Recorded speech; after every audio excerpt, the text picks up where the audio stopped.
Hi, Jimmy. All right, well, trying something new. And I actually did a little bit of, there's no, I have powder foundation, like some powder foundation on, because I am red-nosed and red-cheeked, but no blush or nothing on. So, but I'm gonna work with my natural look. So, if you guys are wondering, so this is my hair, right? So I have been trying, as I told you guys before, I've been trying to learn how to just like deal with my natural look. So my hair that just, it has a life of its own half the time. So, but it's kind of I mean, it's definitely not too puffy. I'm not sure I'm liking the way this way of doing it worked out. So I may try a different way. I've got like really weird ones that spiral. Hi Felicia, how are you? But I'm doing good. Actually, I'm doing good in the sense of, in general. But I am having some other issues. Floyd. Hi Floyd, how are you? Hi Chris. So today I am trying a new way of dealing with my hair. So today it is, I went ahead and did a, oh thank you, doing good, everybody's doing pretty good. Elizabeth, hi. So I tried a, like a, I don't know what you want to call it, it's a stuff that it's from Gorilla, like Gorilla hair products, but you take it and it's kind of like a paste. Thank you, Sherry. And then you take it and you kind of just, you water it down for the most part, and you kind of just massage it through your wet hair. And so that's what I did today. Massaged it through, and then took an old t-shirt that I'm holding on to strictly for doing my, look at this crazy set right here. Like, it's, of course, it's all soft, you guys. None of this is like stiff or anything. Yeah, I hope everybody's having a good day too. So I did that, and then after getting it all in, went ahead and lightly squeezed out the excess. Yes, I did. Yes, I saw that. I actually saw it at like 3 o'clock this morning because I keep forgetting to check in my mention things. You need a massage. Yosef. I'm sorry, Yosef. I really hope you start to feel better. I really do, because it's never fun when you feel that way. So if you guys see this, this is when my hair is in its natural state. But you can see how it gets really big. I think today it's not as, because I did put stuff in it while it was wet. But if you guys see this, like, I look like I have really thick hair when it's like this, but I don't. I have very thin hair. It's just kind of crazy. Excuse me. So, oh, well, thank you, Floyd. I just pretty much do live streams now. Sorry, I'm drinking Coca-Cola. This thing, it's so warm now and it's almost flat because I've had this for 2 days.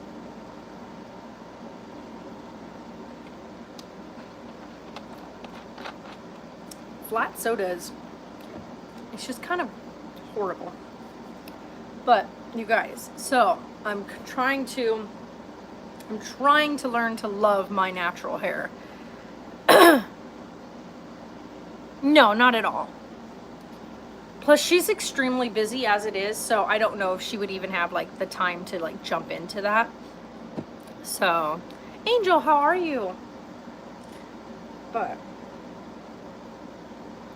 I always try to just split it and then put it to the side, because if I don't, then it starts sticking and I sweat and it gets all stuck to my back. Yeah, flat soda is horrible. So yeah, with her work schedule and stuff like that, it's so unpredictable, and it's like there's never any like real set schedule. So yeah, for her it would be, yeah, you know, whatnot. Nice. Always enjoy your day off. That's always a way to do it. I said something in a stream and I shouldn't have said it, and made the joke I was talking over the. Oh no, I'm so sorry, Yosef. Well, thank you, Floyd. I try to take care of this mop, but I always end up succumbing to the fact that I get so like irritated with it because I could never like manage it. Like it's always just kind of crazy. And so I always end up just resorting to taking a hair straightener to it and then pulling it into a ponytail. And I want to stop doing that. Like I want to stop. One, because it's breaking my hair. Yeah, there you go, Chris, right? Even when you're not like currently working, let me give you a tip. When you're not currently like working at like a 9 to 5, so to speak, you still need to take like a couple of days during the week where it's see, that's the part that's a bonus though, Yosef, by feeling remorse for what you said and apologizing for it. And then the thing too is to go forward from there and not make that kind of mistake again, not kind of rethink before you make a joke that could be misconstrued or taken incorrectly. So, but back to the 9 to 5. So when you're not currently like how we are, we don't go outside and work outside the home. Even when I'm still doing work and working from home, I take time every week to say, this is my day off. Meaning I'm not doing anything that requires work type stuff. Message, sir, I need advice. My baby keeps coming out looking chalky. I'm not even sure. Sarah, I don't think she's ever run into coming out chalky. So if you're using varnish, that's one thing I can give you a tip on. If you're using varnish, then you need to be really careful with your varnish. You need to really, really dilute the varnish. Caitlin, he wants to do a catheter. I found out I have.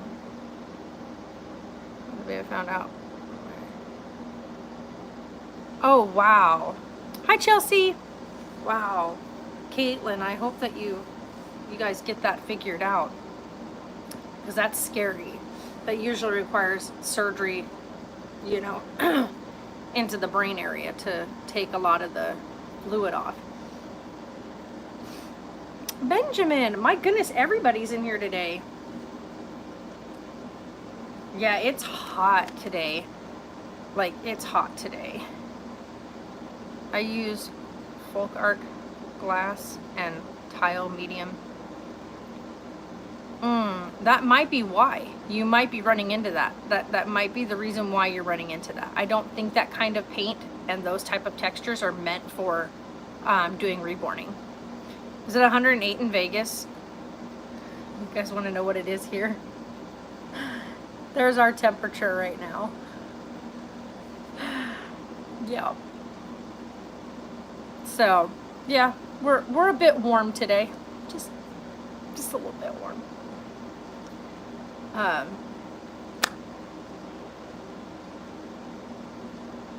Yeah, the weather's emo. Pretty much. That's what I get for drinking coffee. So you're using acrylic paints. Sarah does heat set paints, which I think are really good for doing reborning. And then you do have the air dry paints, but heat set paints are probably like one of the ways to go because you bake it in. I'm doing good. Having a mild flare-up, and noticed it 2 days ago. Started noticing the burning in my skin, the nausea. Like, I get so nauseous that I can't eat anything. I can't stand it. Like, I cannot. It's so annoying because you feel so hungry, but when you try to eat, you just can't. No matter how much you try, you can't. So I'm waiting for medicine to come in the mail. I called my doctor from the VA she's got stuff coming in the mail for me from Prescott. They use folk art glass and tile medium. Yeah, I know, but I think that's also for like the really advanced workers that do like seriously advanced doll work. And if you're not advanced and you're not like, you don't know exactly how to mix that paint, you're gonna probably run into problems. He's doing good. He's actually sound asleep in here.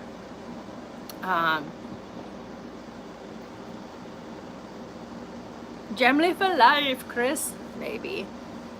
Yeah, and that's the hard part, Felicia, when you're using really advanced paints. Also, a lot of those paints that you're talking about, they use a lot of that.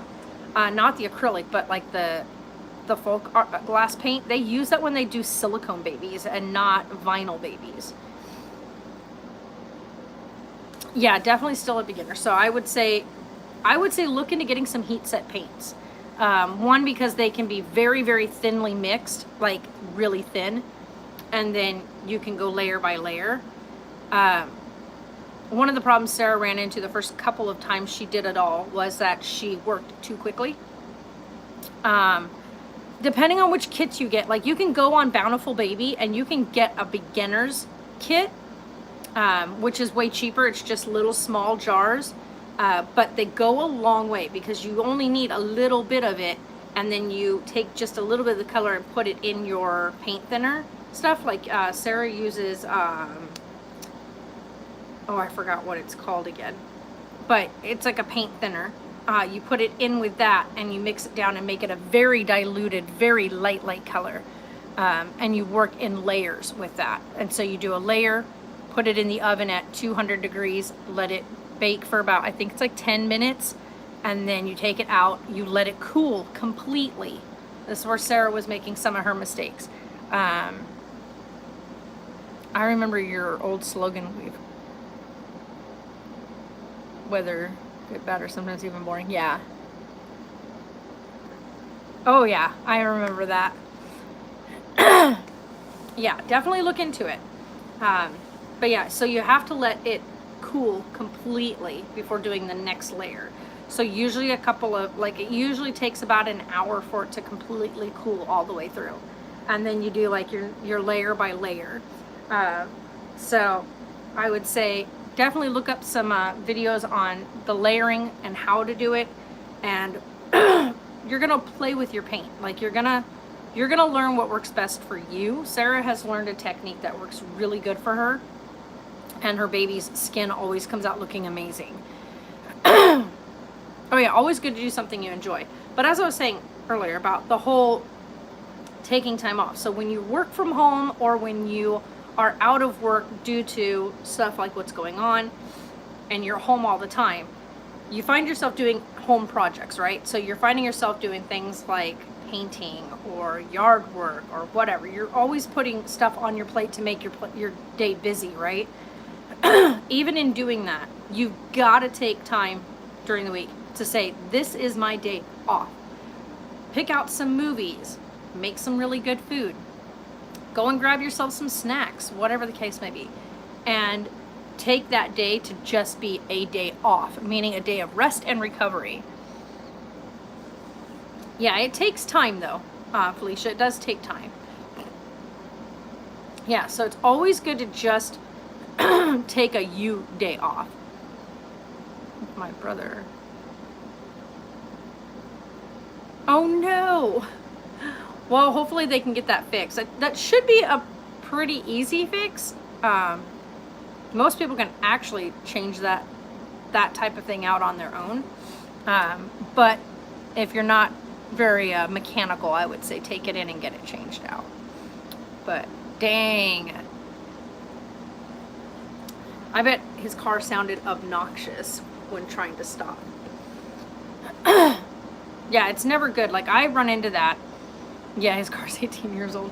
Yeah, definitely take it in and get that changed out. But no, always. Like I have a very bad habit of not listening to the advice I'm giving you right now. I always, because I'm always wanting to do stuff. Like I can't sit still. Like I can't. It just drives me nuts. And with this whole COVID thing going on, I've had a really hard time just taking days to sit still, because I'm like, well, if I can go ahead and get this done, and I can get this done, or I can do this. Yeah, there you go. Good stuff.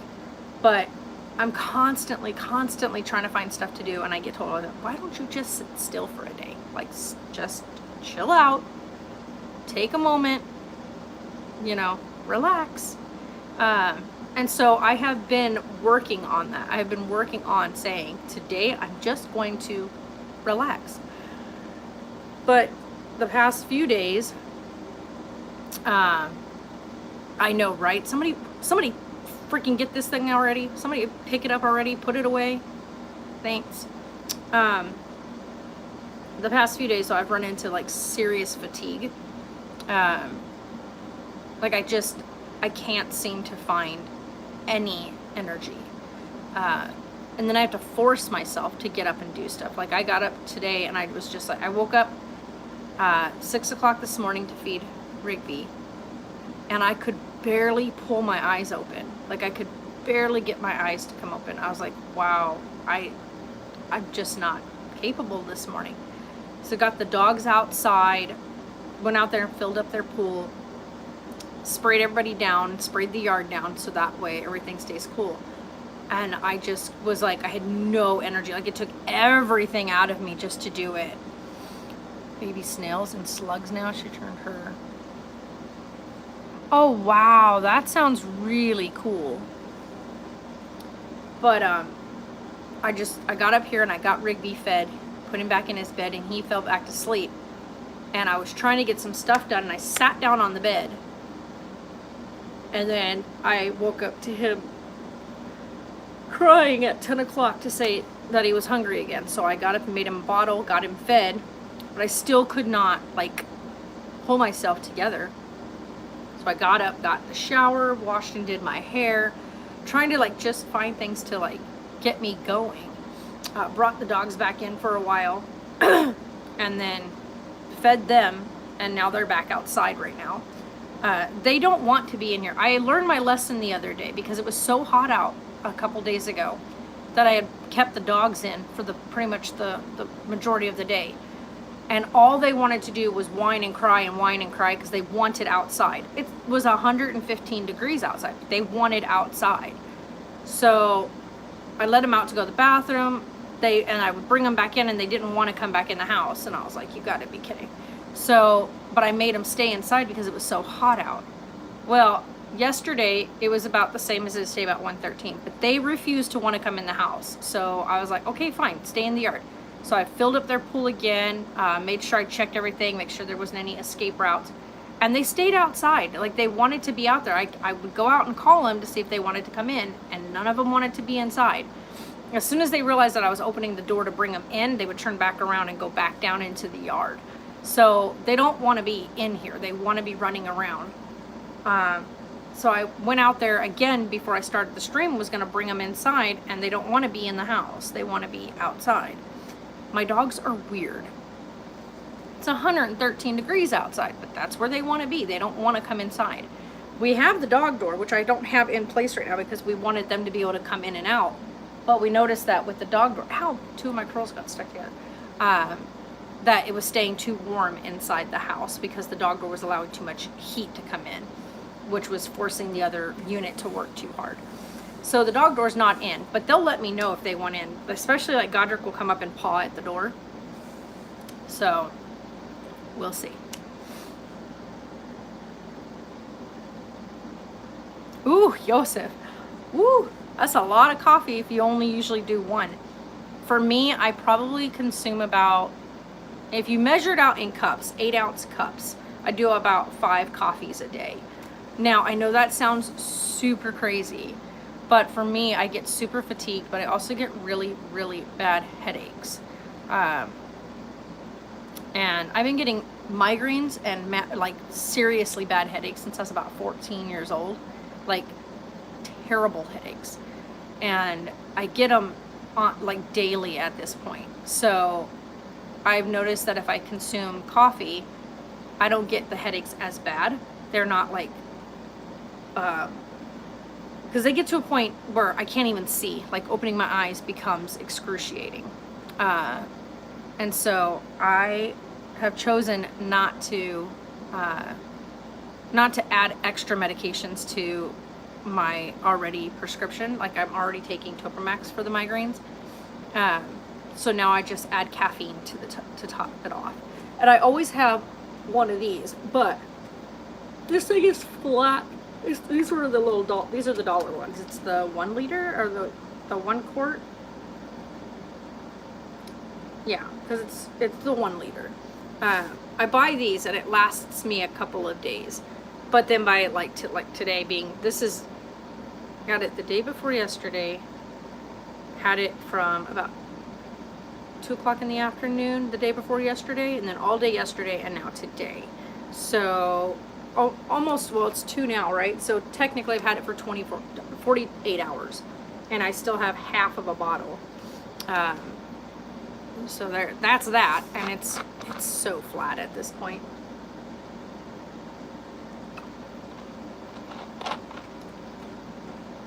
But okay. And then yesterday afternoon, see, I can't do Snapple because Snapple has aspartame in it. So it has like that fake sugar, because it has no sugar in Snapple. Snapple contains the fake stuff, you know, like stevia type stuff in it, which is really, really bad for you. So root beer is really good, but root beer has no caffeine, so it does me no good. But yeah, I don't drink Snapple because I can taste that artificial sugar, that artificial sweetener that they use is so bad. Hi, Dustin. So I don't drink Snapple. I don't drink diet soda either because they have that in it. So it's really funny to me that people go for diet drinks when in fact a diet soda is actually worse for you than just going ahead and drinking a sugar drink. Because artificial sweetener is really, really bad for your system. Your body doesn't know what it is or what to do with it, and so it stores it away to deal with later.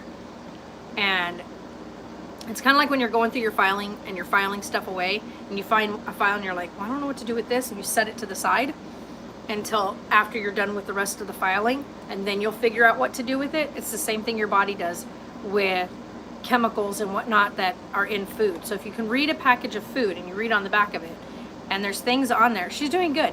There's things on there that you can't pronounce. I know, Yosa, but you can always get apple juice if you really want to drink something that's of apple flavor. Apple juice is better for you than Snapple's apple juice. But like I said, always consult though with a nutritionist first. These are things I'm learning for myself because of my body and the way my body responds to things. And right now we're trying to put a little weight on because I've lost even more weight. I noticed that I dropped another 5 pounds recently. And so that's kind of, I think, was my first hint. Now that I look on it, I think that's my first hint that I was coming into another flare up. A couple of beers or glasses of red wine. Red wine is one of my favorites, but I can't drink it. It gives me the worst headaches. And I love sweet red wine, like sweet red wine. Say that 10 times fast. But I also like a really rich, like, what do you call it? Oh my God, I forgot what it is. A sangria. I really like a sangria.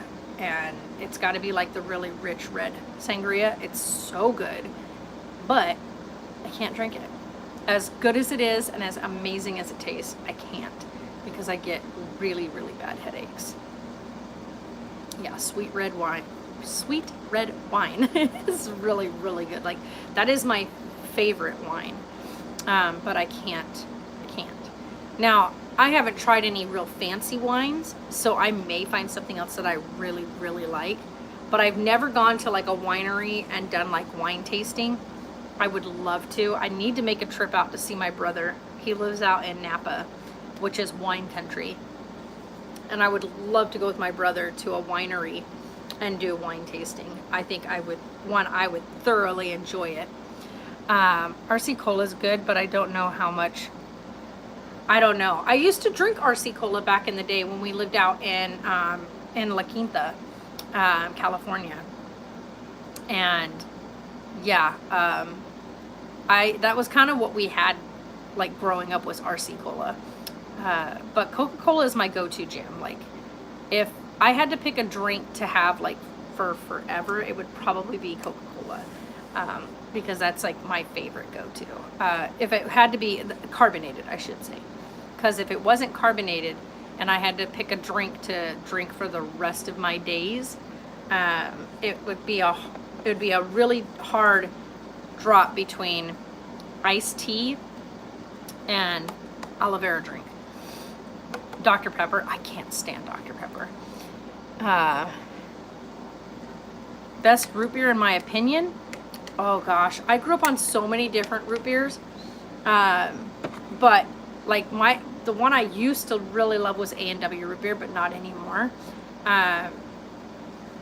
Barks root beer is okay. If I had to pick between like A&W Mug and Barks, it would be Barks. But there's another root beer that I used to drink, and they come in a glass jar, and you can't even buy them in the store anymore. They don't even sell them in the store. You can get them on Amazon. But they're like they're definitely a very strong root beer. If you've ever had the little root beer barrel candies, the root beer I'm talking about tastes like those. Do I like beer, like regular beer? It depends. I'm really picky about it. Like, I'll have a Coors Light here and there, which is like piss water. But if I'm gonna have a night where I'm gonna have a beer with a friend or whatnot, it's gotta be a really rich dark ale. I like things like Honey Brown. I hate root beer floats. That's gonna probably send some people over the edge. I hate root beer floats because, one, I don't like vanilla ice cream. Which is really weird, because the only way I eat vanilla ice cream is when I eat an ice cream sandwich, because I can never find just a regular ice cream sandwich that has chocolate, but has like a chocolate ice cream in just the middle. But I really enjoy an ice cream sandwich because it tastes like an Oreo cookie, but frozen. But I will not eat like a regular ice cream cone of vanilla. I can't. Yeah, see, but I like, and that's the difference. Like, if you drink Mug root beer or A&W, it's super sweet. And then you drink Barks, and Barks root beer is really like, it's got that bitter, harsher snap to it, which is what root beer is supposed to have to it. Your all-time favorite? Yeah, see, I think Dustin, you're probably going to want to branch out away from the name brand bottom brand beers, if you want to try like real beer. Yeah, see, Bud Light and stuff like that, they all taste pretty much the same. Yeah, beer it depends on which kind you're drinking, and that's the difference.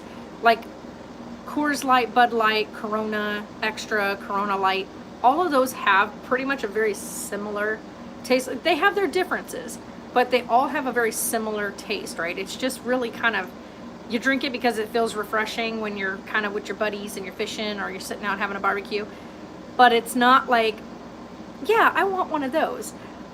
But when I'm going to sit down and have a drink, I'll go and I'll pick a really dark, like I like a dark beer, which isn't just going to be a beer, it's going to be an ale. And I like really rich dark ale, which is going to have a very, very bitter, it's very bitter, very strong tasting. Most people turn away from it. They're not really strong for it.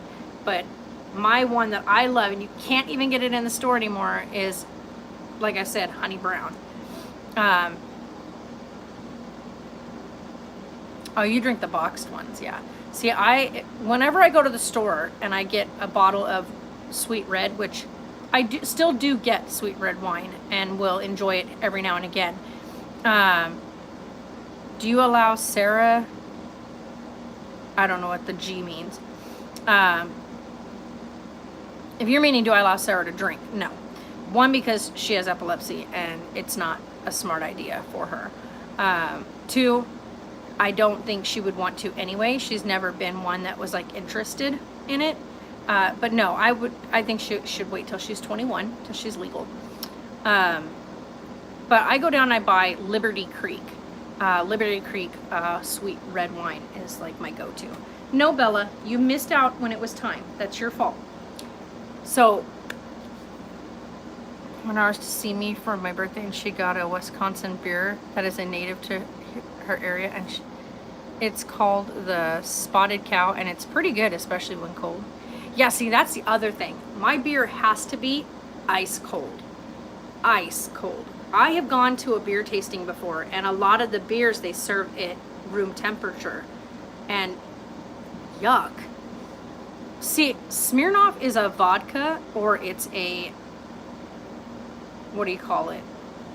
It's a mead of vodka, like they use vodka as its base.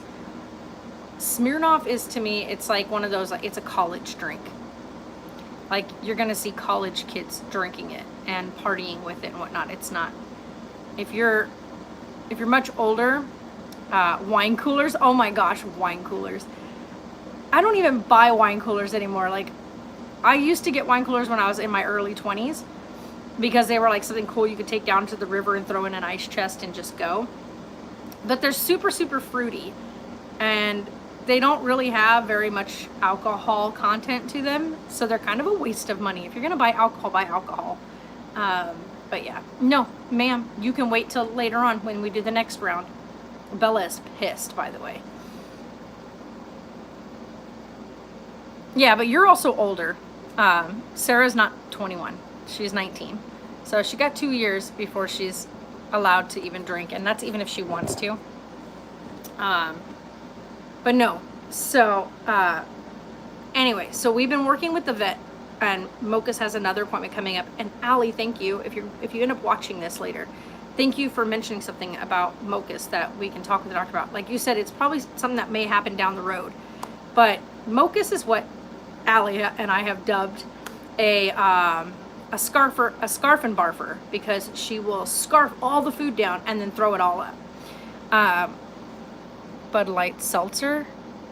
I have the spotted. Oh, okay. There you go. But we're working with the vet with Mochus, and so we've found a couple tricks that have slowed her way down. One, feeding her where she can't see Bella, right? So we have to separate her away so she can't see that her food is in any risk.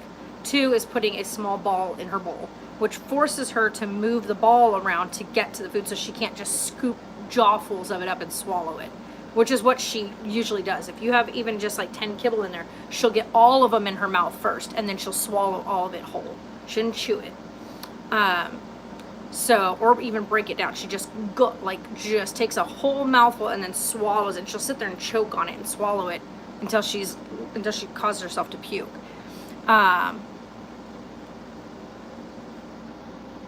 Jeez, that's crazy. But the vet said from now on, feed them, pick your feeding times. Do not leave food out, because that's why Mochus is doing what she's doing. She thinks, well, the bowl of food is here and there's other cats here. I have to eat all of it now. So she's a glutton. She'll keep eating until all of it is gone.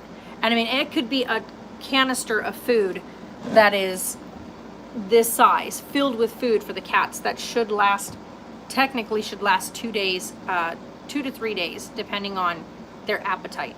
But she'll eat that whole thing in like a 30-minute window. She'll sit there and keep doing it and keep doing it.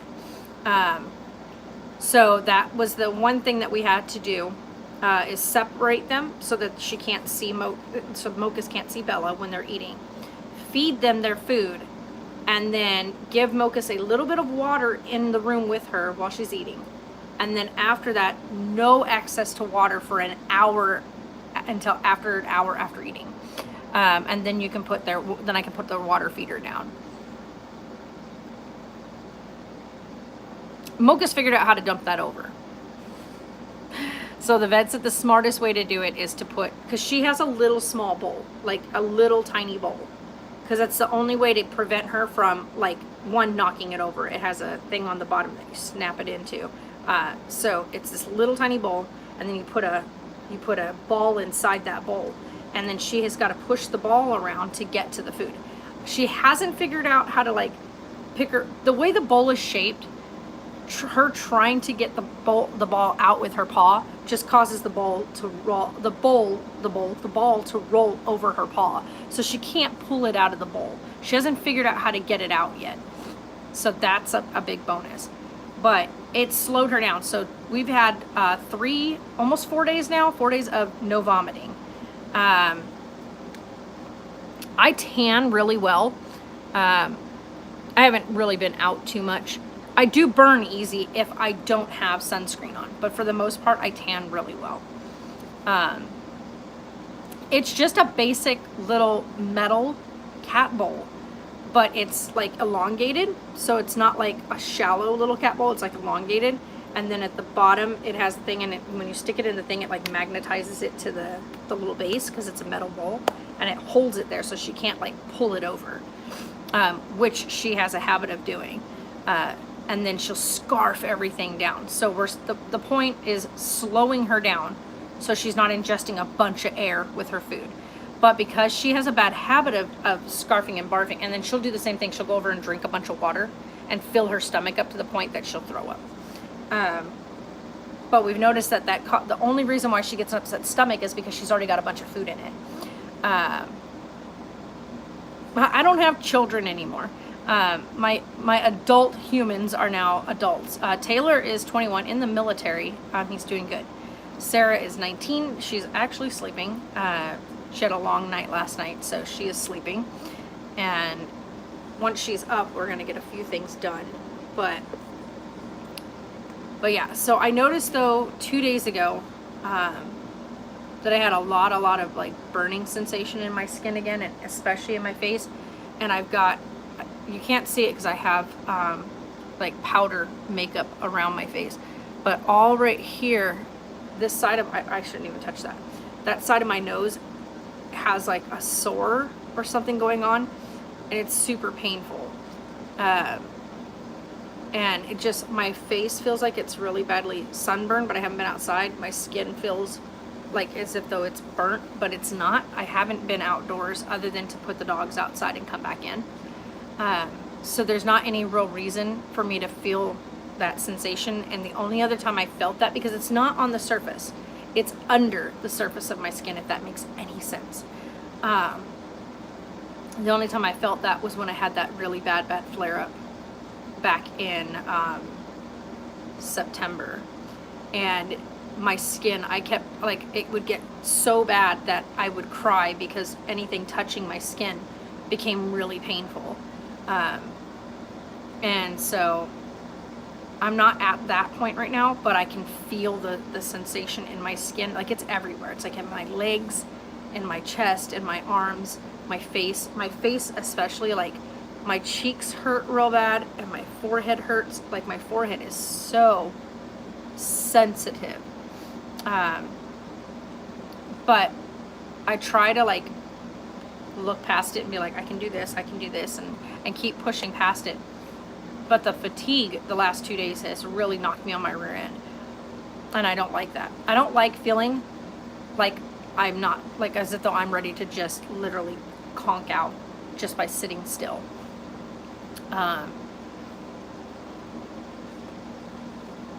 No, it just depends on how I'm feeling or what I've got going on. I try to do lives a couple times a week. I don't know. I think because, of course, we move it quickly, and cats are natural predators, and it's something small, just like they chase bugs or flies. Anything that they can see that's tiny or small that is perceived as a piece of prey, they'll go after it. Bella is a mouser at heart. She loves mousing. She's so mad at me because she refused to come over and eat when it was time for her breakfast time. Refused, like would not come over and eat because I've got Rigby right here, They haven't been introduced yet because I have Rigby in here for his own safety. One, because he is so tiny, and she's a mouser. Two, because he is a kitten, and even though she's got all her vaccines and everything, you don't want to expose a kitten that's already high risk. So this weekend, because he'll be 3 weeks old tomorrow, so this weekend we're going to start doing introduction. But she heard him crying and refused to come up on her pedestal area to eat. She refused. She was like, I hear something and I'm not coming over there. I tried to move her bowl to a different spot, but we want her eating in her spot. So I tried to move her to the opposite side where it was a different area, and she was like, no. Yeah, I'm really happy that he's doing really good. Like, he's thriving. He is eating so much now at each feeding. So I have to kind of limit him because he will eat until he is so tight in the belly that that I get concerned. So I am now measuring his bottles out to 1.5 tablespoons per feeding, as opposed to letting him just go crazy on a bottle. So I'm measuring out his bottles and letting him only have 1.5, because otherwise he will eat he ate 2.5 tablespoons before he went to sleep last night. And that was at 8 o'clock last night. He slept until 6 o'clock. And I was concerned. I was going to wake him up, but I realized just how tight his belly still was. And I was like, no, don't wake him up. Let him sleep. So I just continually checked on him. But yeah, he ended up sleeping 10 straight hours before waking up and being ready to eat again. So I'm like, no, buddy, you can't do that. Like, 6-hour stretches is great at night. But kittens shouldn't go no more than like 7 hours without food.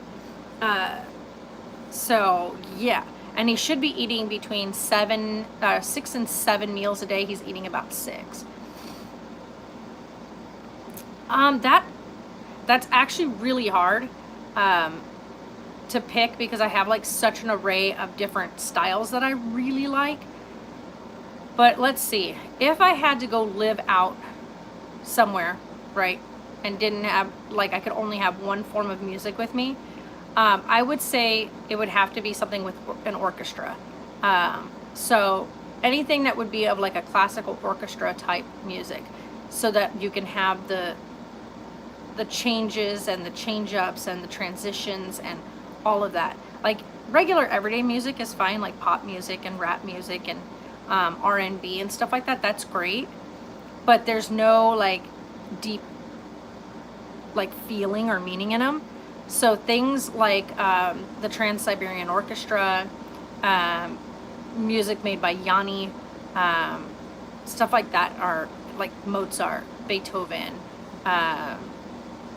all those type of things I really enjoy, because I love to just sit and feel the music, and I love listening to the transitions and the tempo changes and when everything kind of rises and falls. It's like a living thing. So I would have to say anything that is done through an orchestra. I don't know if you guys know, like, if you listen to, if you've never known this, I'm gonna tell you this, and it's gonna blow your mind, and you're never going to be able to watch a movie the same way again. But if you sit down and watch a movie, there is always, okay, doesn't matter what the scene is, there is always an underlining music going on in the background, right? It's very minimal. There's even scenes of like where the person is very quiet or sneaking into somewhere. You're still gonna hear the orchestra underneath, right? So it's called the score, the movie score. A movie is scored from start to finish. You can listen to that score in the background of the movie if you just listen for it. A lot of people don't know that. They think, you'll hear like the songs, so like you can buy the movie soundtrack, but what people don't realize is there's also a movie score, and the movie is scored in a studio once the movie is completed.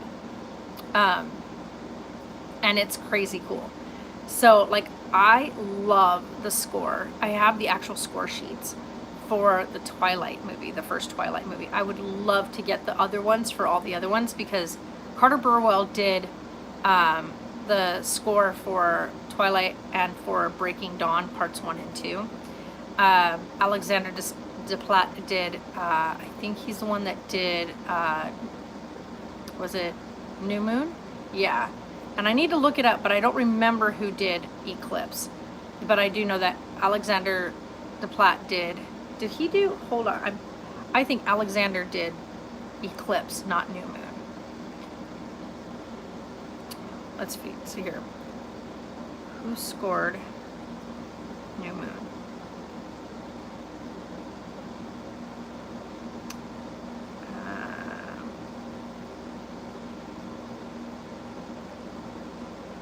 No, I don't want that.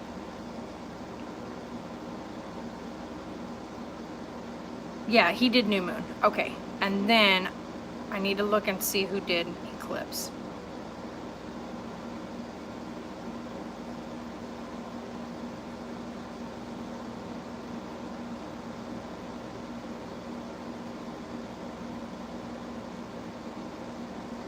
Yeah, I know that it was an orchestra thing. I know that. That was the whole question. I know, I read about that.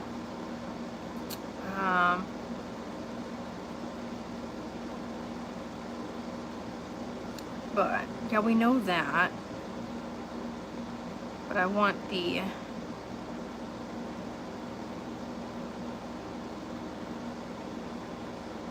I love that part, though.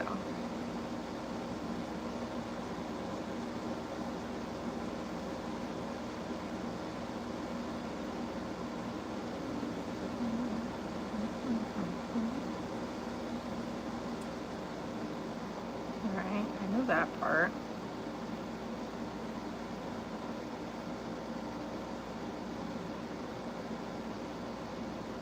Okay, so then that was done by Howard Shore, is what it shows, right? That's who did it. No, the writer was Andrew Dubman, was the one who did like Jacob's theme and stuff like that for that one.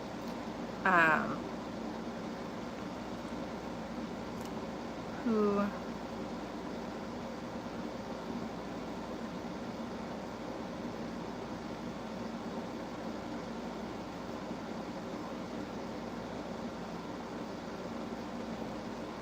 I don't know why the other one came up perfect. Yeah, Howard Shore. I was right. Okay, so Howard Shore did the score for Eclipse. Alexander Desplat did the score for New Moon, but Carter Burwell did the score for Twilight and Breaking Dawn's 1 and 2. I love Carter Burwell's work. He's done quite an array of scores for multiple movies, and if you just take the time and go look him up, you can actually find a bunch of his stuff on iTunes or Spotify and stuff like that. So, like amazing, beautiful score work. And of course, when you do scoring, you use an orchestra. And there's just something about an orchestra, you guys, that is like mind-blowingly beautiful. One of the things I've never gotten to do that I would absolutely love to do before I kick the bucket is gonna be seeing an orchestra live, like a massive, well-trained orchestra live. I've been in a band before, like choir and concert band and stuff like that, so you have like violins and stuff like that, but that's not well-trained, like top-of-the-line orchestral work. I want to see a big, massive, beautiful show sitting with an orchestra, just, you know, up on a stage and watching them play it out. Like, that would be so amazing. Yeah, I would definitely do that. She's looking at me so ticked off right now. Oh my God. You're mad, huh? You're gonna have to wait till dinner time. And that's in 2 hours. You have to wait. So, and that's the other thing the vet said is food time is food time. So when you give them their food, if they don't eat, you put the bowls away. She chose not to come and eat because she was irritated. So put the bowls away and then try again when the next feeding comes up. She's not going to starve, but she'll learn that next time, come and eat when she's supposed to. Hi, Savannah. He's doing really good. Pallavi. Oh, my goodness. Holy cow. Pallavi, I haven't seen you in forever. Actually, I think he's going to make a great Batman. Absolutely. He has a very... I don't know if you've ever just watched any of his other work. Oh, Hootie and the Blowfish. Yeah, they're pretty good. You got a new job. Congrats. Have you ever watched any of Robert's other work? Okay, one, if you want to watch a really good movie that he's done, well, several, there's several, but watch Remember Me. Brace yourself and have tissue, because holy crap, I didn't see that ending coming. And I won't say anything on here, so please, if you've ever seen it, don't say anything in the comments, because there's people here who might not have seen it. You don't want spoilers to the ending of that movie. Remember Me with Robert Pattinson. Water for Elephants. Water for Elephants is so good. If you've read the book, it's really good, but we moved from Phoenix to Peoria. Nice. Peoria is beautiful, so enjoy that. He's also done The Rover. Really good movie. He has like 2 or 3 lines in that movie, but his character's role, he's just, his presence alone, his body language alone, screams so much emotion. Oh my gosh, Felicia, you gotta watch Remember Me. But I can tell you right now, you have to have tissue. Like, do not watch that movie without some form of way to staunch the absolute tear fest that's gonna happen at the end of it. Hi, BB. But no, I think like he did a movie called Cosmopolis. Is it Cosmopolis or yeah, Cosmopolis. I think that's the name of it. I hated the movie. However, the role is insane. They're good. They're doing good. Okay,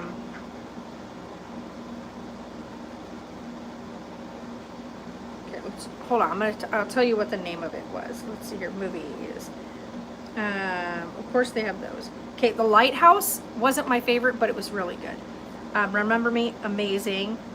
Oh, Little Ashes. If you guys haven't seen Little Ashes, not for the faint of heart. If you are squeamish or you have issues with, yeah, Cosmopolis, that movie. Tenet is the new movie that's coming out, so I want to watch that one. He did The King. That one's a good one. Just a few things. We got to run down to the store. Map to the Stars, really good. Taylor is 21 and Sarah's 19. Huh? I need to get some more drinks. We need some fluid. Little Ashes is one of those movies that now today, if it aired, would be absolutely fine. But when it was made, there was still a lot of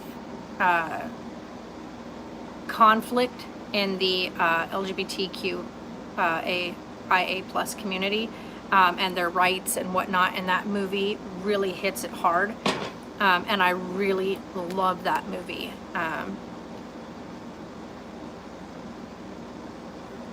No, I've never watched lightning hit like a TV or anything like that, but the Bad Mothers one, How to Be, these are movies that he did way back in the day. Aw, thank you. The Haunted Airman was okay. It was okay work. Not his best, but definitely good. But yeah, let's see here. Where's the thing at? I want to see it. I don't see it on the list. There it is, Little Ashes. Love that movie though. And that was made in 2008. Really well done. Bellamy is another really good one that he did. But Cosmopolis is some of his newer work. He's also in The Lost City of Z with Charlie Hunnam. So those are all good. High Life is actually really, really surprisingly well done. But Batman, I want to see him play in Batman. And so I think like if you watch him in Little Ashes and you watch him in Cosmopolis,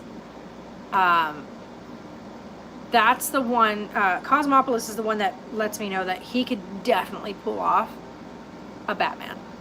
He's very stellar, stoic, very unmoving in his center of gravity in that movie. And you kind of need that for Batman. And he's got a very nice jawline. So his jawline is very nice and strong. So in the form of when he is wearing the suit, he's going to come across well, like very well done. He's not as slight of a guy as most people assume. They just think he's like this lanky, like skinny guy. He's not. He's very well, he's very hardy. Dustin, you got to quit doing that. You got to, like, you keep typing and then deleting and typing and deleting. You got to quit doing that. It's okay if you make mistakes when you type. It's all right. So I can still decipher what you're saying. But you guys, so I've decided to kind of go with a more natural treated hair today. But it still looks very frizzy to me. Like, it's still, like, this is really soft, like, right? It's really soft and pliable. There's nothing stiff about it or nothing like that. It's just, I don't think I'm gonna have to do some more work. I don't think I like this product treatment with it. So we're gonna probably try another way, because there's several different ways. So I think what I'll try is an oil in it the next time around. The only problem I have with oil on it is that it's hot here. I'm thinking about moving in with my, that might be a good idea. Like, it's always good to have like family and stuff around, if you can. So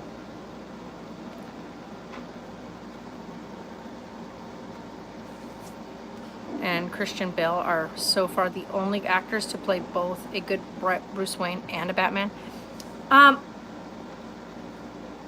Very good. Yeah, I like Michael Keaton's Batman. I really liked his Batman. Christian Bale was okay. But I also really liked, what the heck is his name? No, that's, you know that. We're talking about the actors who played the role.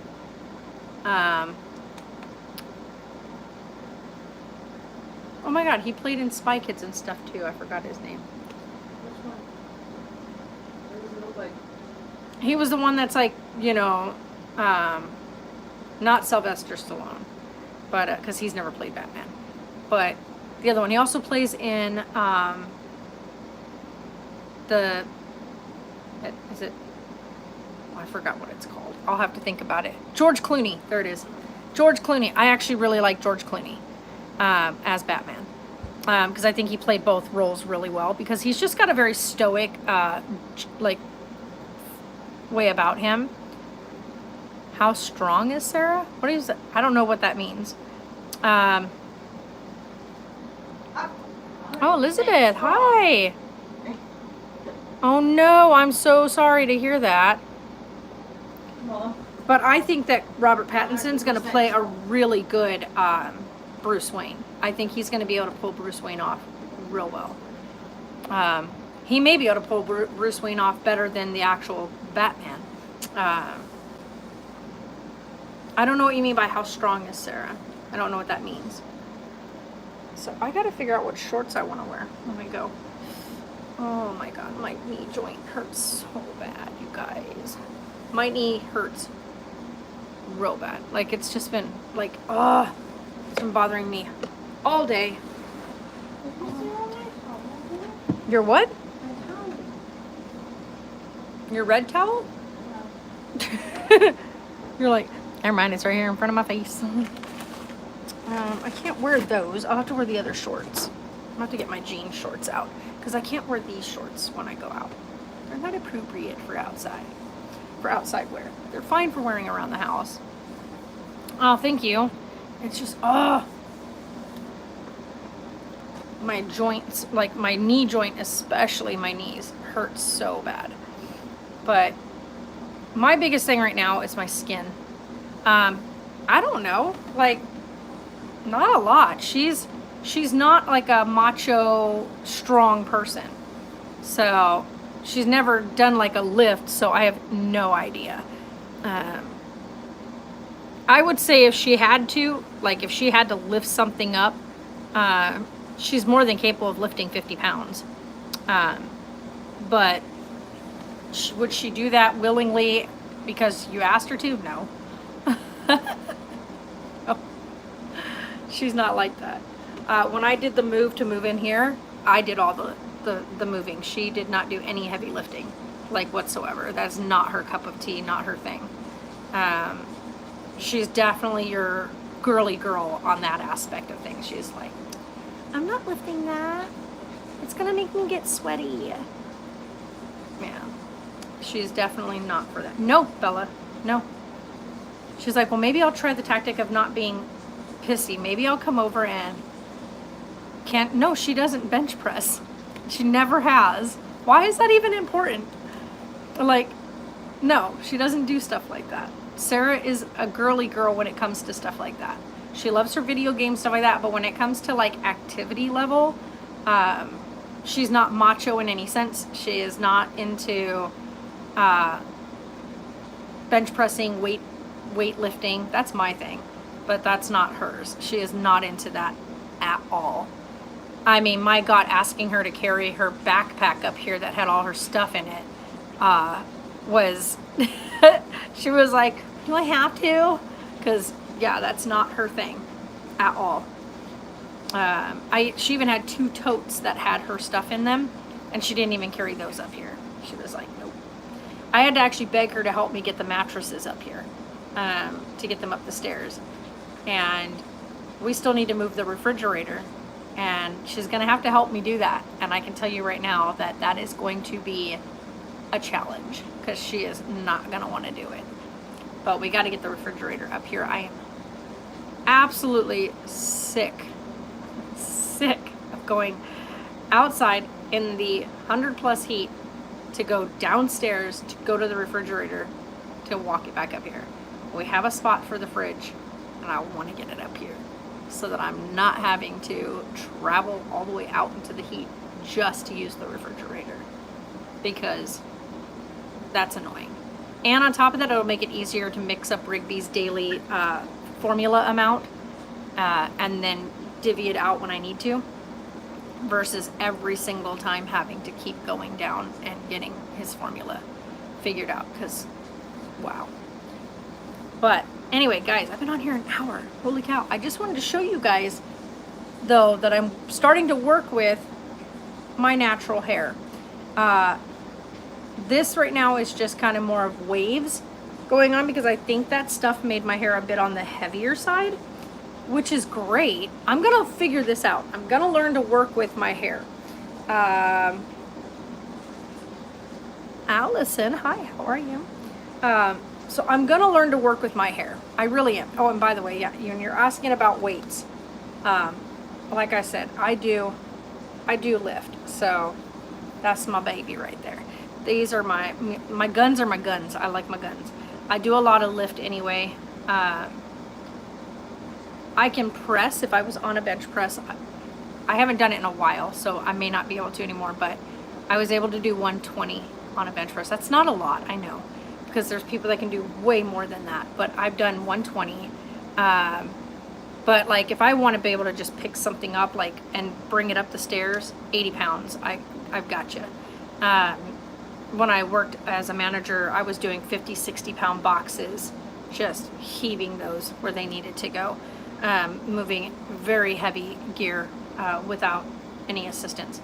But it wears on me very quick now. Before I didn't have that problem where I could just move stuff no problem. Hi, Leslie. But now, like, I could probably move like 5 or 6 boxes at 50+ pounds. But at that point, my body can't recover itself from there. So I run into fatigue, muscle fatigue, and then it takes days for my body to figure out how to put itself back together. So that's a thing I think I can't stand about growing older, is that there's things I could do without even thinking twice about it, where I could move an entire house of furniture and get it done in a day and have no problem, whereas now it takes me like a week to get any kind of like big move done, where before I could do it all in a day.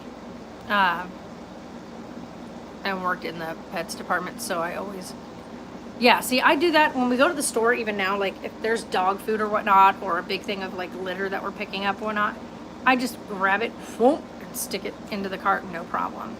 I made the mistake though this past month at the beginning of July, where I went and got the big 50-pound bag of bistro food for the dogs, which is like a softer food, and I picked that up, and normally I always go for my right shoulder, which is because my right shoulder is my good shoulder, but I'm also right-handed.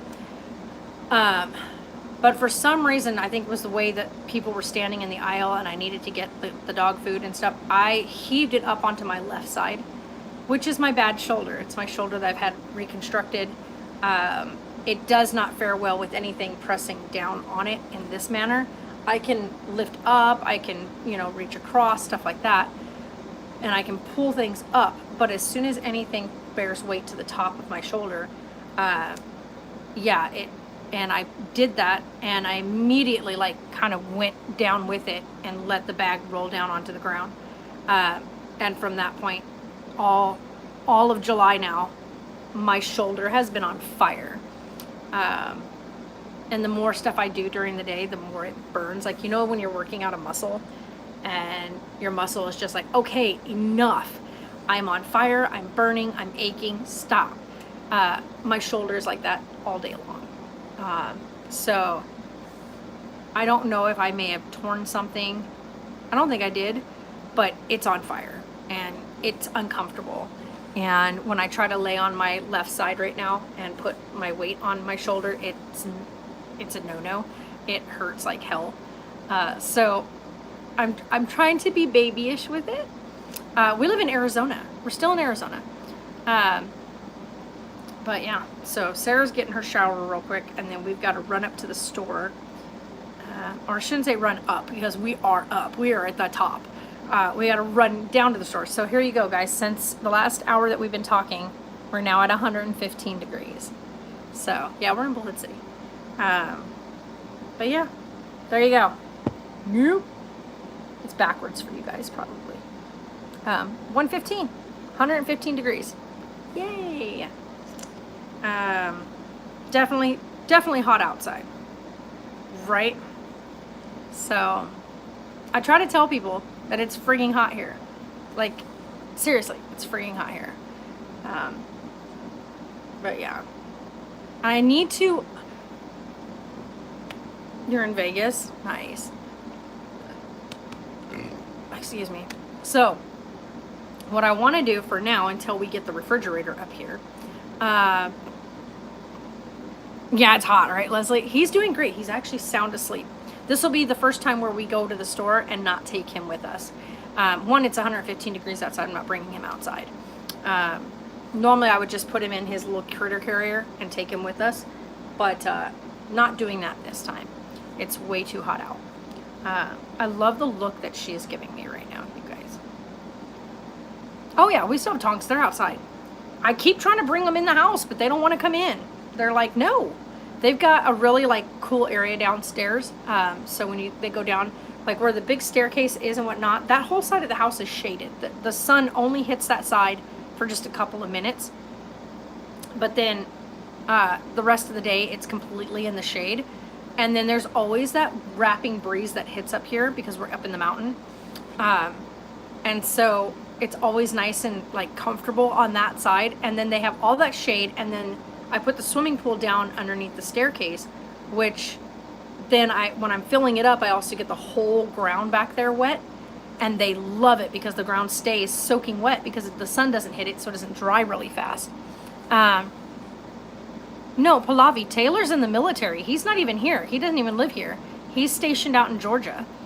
And Sarah is 19 now. She's still got 2 more tests to finish once they open everything back up, so she can get her GED finished.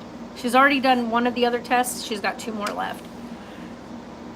And I keep yawning because I have had 0 rest the last couple of days. I cannot figure out why I am so exhausted.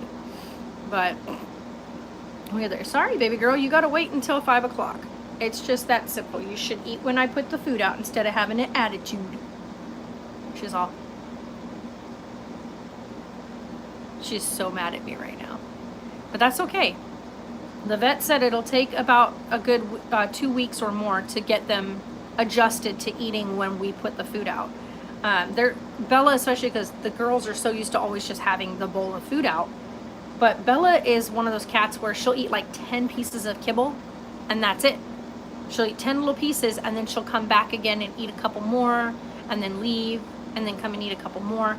So for her one, like she eats about a 3/4 cup of food a day. That's the measurement that we got from the vet for her weight. So she only wants to eat just a couple of pieces and then that's it. But we're doing 2 feedings a day. So a feeding in the morning at 8 a.m. and then a feeding again at 5 p.m. And she refused to come and eat at 8 o'clock this morning because the kitten was making noise. And so she wanted nothing to do with being over here because she's Miss Sassy Bella. Her and Mocus both are like that. Bella will eventually adapt to him. Like she'll eventually like be like, oh, okay, cat. Mocus is going to be like, no, never. Right? That's just who Mocus is. She wants nothing to do with other cats other than Bella. And even that's a very fine line. Every now and again, her and Bella will be seen curled up together, sleeping. And then every other time they're spatting at each other. They get super, I should say Mocus is spatting at Bella. Bella could care less that Mocus is around. But Mocus is the opposite way. She's just like, get out of my space with Bella. So I don't see Mocus ever getting along with Rigby or any foster kittens that we bring in. She is just not other cat friendly. She tolerates Bella, but that's just because Bella was here before her. But anything after her, she's just like, no. So she's got a bit of an attitude. But it's all good. It's all good. But Bella, I give Bella about a week's time when she first meets Rigby, which I'm going to do introduction with Rigby this weekend.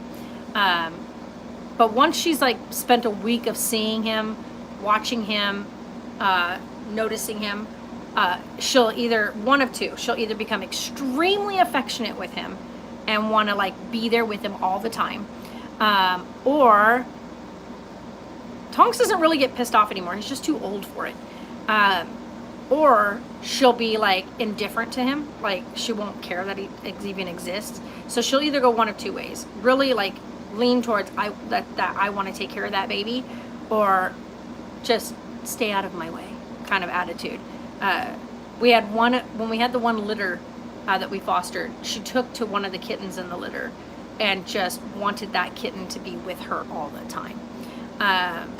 And she just really, like with Minnie, I think was the biggest one, was her and Minnie were like glue with each other. She really adored Minnie. She could totally care less about Cookie, but she really adored Minnie. She did the same thing when we had Tut and them. She really took really well to Tut and wanted to always be like with him, but she could care less for the little girls. And then we had the other litter that had like, I think we had like 7 kittens in that litter, and she did really well with that litter, with that whole litter. Huh? Yeah. Just flashed the light right in my face. Just makes you geared. I know, look at this hair. I love your hair like that. I have a lot of split ends that need to be trimmed. Yeah, I know. We'll do that. Trim an area. And it's I gotta know. be shorter on the top now.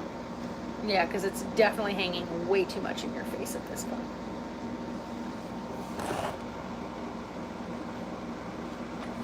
She thinks you're going to give her food right now. No, she's not getting fed till 5. Goodbye. She should have ate her food when I gave Go away. food earlier. I'm so hungry right now. I know, I'm starving right now. I need food in my belly, but I guarantee as soon as I go to eat, I'm going to get sick again. I was so hungry last night. I made myself my hot, black bean noodles. They're all doing good. But I made myself the spicy black bean noodles, which are one of my favorite things. I got about halfway through that bowl of noodles, and my stomach was like, no, what are you doing? And I was like, I just need food in me. I need to eat. And it was like, no. And I sat back and like did everything I could to prevent myself from throwing up. I didn't throw up, but it took everything I had to like lay still and not feel dizzy and not get nauseous. I was nauseous the whole time, but I tried everything so that I didn't vomit.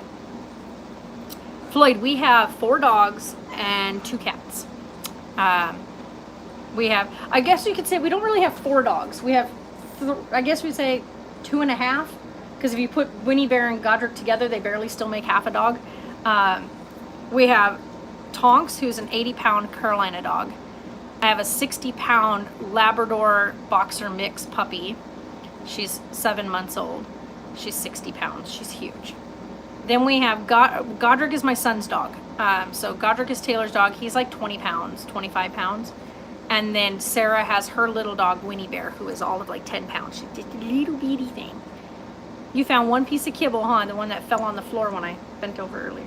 She was like, ooh, a piece. I found a piece. I know, right? Her little face right now. She's like, oh, food. Oh. She's like, oh, wait. But yeah, and then we have Bella and Mocus. And then I'm fostering Rigby. I still have not made a definitive decision yet, though I keep being asked if I would please consider making him a permanent member of the family by the organization that I'm fostering for. So as of right now, there's no like solid answer, because it's a huge decision if I'm going to decide to make him a permanent member. So there's no, I don't have a yes or no right now. One, he's not even out of the woods yet. He's only going to be 3 weeks old tomorrow. He needs to be out of the weeks, he needs to be out of the woods first, like out of the danger zone first. And then on top of that, we need to see how he meshes with the girls as of 4 weeks old, you know? And then he's got to get neutered at 8 weeks old, which I think we're going to be waiting until he's 9 weeks, because he's about a week behind growth-wise, because he's born about 7 to 9 days too early. So being a preemie kitten made him he's much higher risk. So, oh, and the light you guys see is just a mirror. Sarah's using the mirror because the light's all but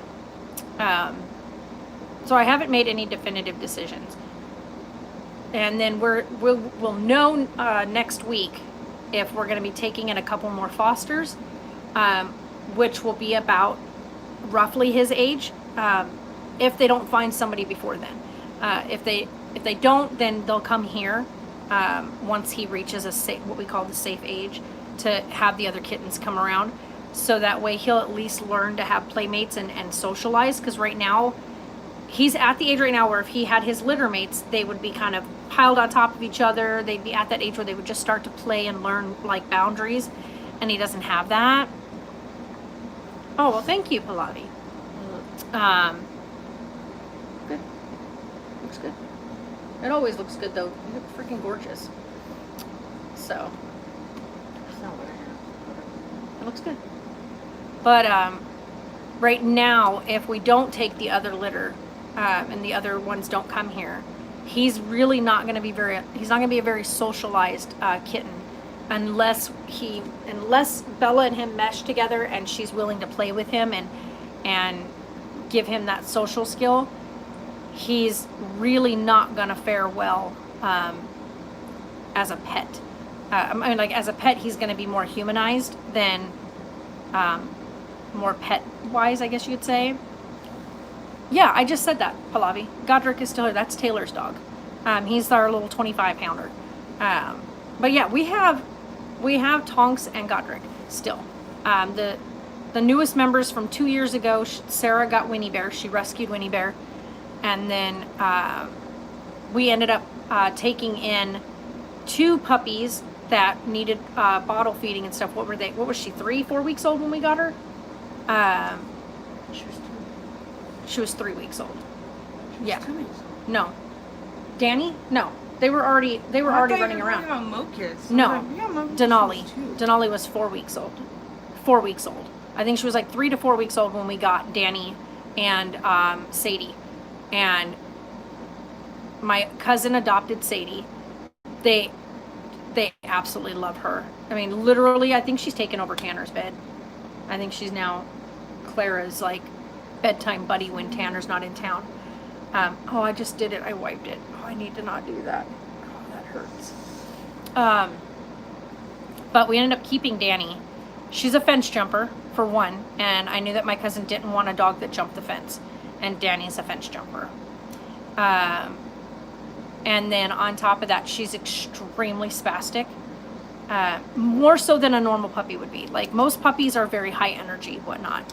Danny is a literal diehard. I swear she's got a rechargeable Energizer Bunny battery in her, and she's wearing the charging pack because she never runs out of energy, like, ever. So, Pallavi said, "Hi, Sarah." She's putting on her makeup right now. But, she knows that I keep her bowl of food here. Look at her face right now. She's so mad at me for putting her food away. I'm going to put this away anyway. She can't have that until tonight. But, yeah. So we just have the 2 cats and the 4 dogs.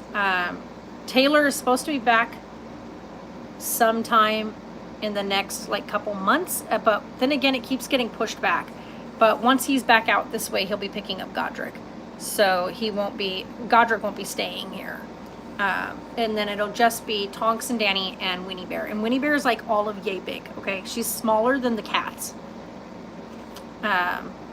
Which is pretty funny that the cats are bigger than your dog.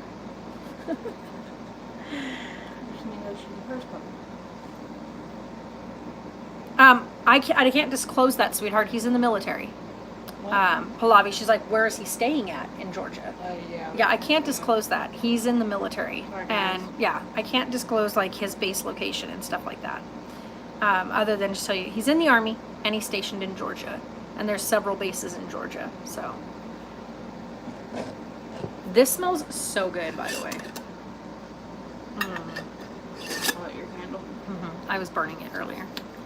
I But, was sleeping here earlier. I know. It smells sleeping earlier. It smells so good. But I need to put her food away because if I don't, she's going to try to jump up here and get into it while we're not here. And I don't need her doing that because she's got to learn that feeding time is feeding time. So, oh, I better put that away because if she can't get her food, she'll tear that up. No, not right now. We haven't. We want to start doing that again. But as of right now, with the way we have things set up, we don't have a couch. And so I don't have the entertainment center thing put together. Like I have the TV and we have the Blu-ray player and whatnot. We just don't have it set up. Yeah, he's safe. He's doing good. He-woo. Pretty blue eyes. My gosh. Your eyes are seriously ocean blue today. Good lordy. That's all makeup over there. Yeah, I'm all ready for the day too, sort of. My face hurts so bad. Food. I know, we need to go get food. So I'm gonna go change my shorts and then Sarah and I are gonna run down to the store. So you guys stay awesome. I'm gonna try something else different with this mop because I didn't like the way this turned out. I mean, it's fine, but it's getting frizzier as the day's going by. So I'm wondering if our I look like the better version of Justin Bieber. you look like the beautiful. better version. You look beautiful. The better version, guys. I don't know Justin what our Bieber humidity has is. nothing on See, our it. humidity is only like 6% today, so I don't know why my hair is frizzing now. If you guys have been here since the beginning of the stream, the live stream, you'll see that my hair has gotten puffier. And this little beautiful human right here. Hey, beautiful. Say hello to everybody.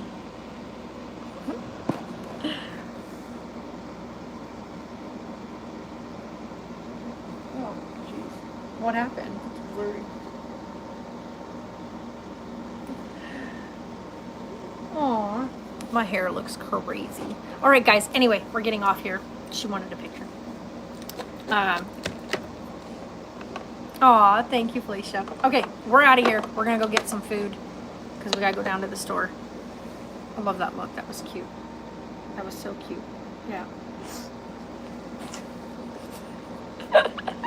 You guys have a great day, and we'll see you guys later on. Bye. Gotta get up close and personal.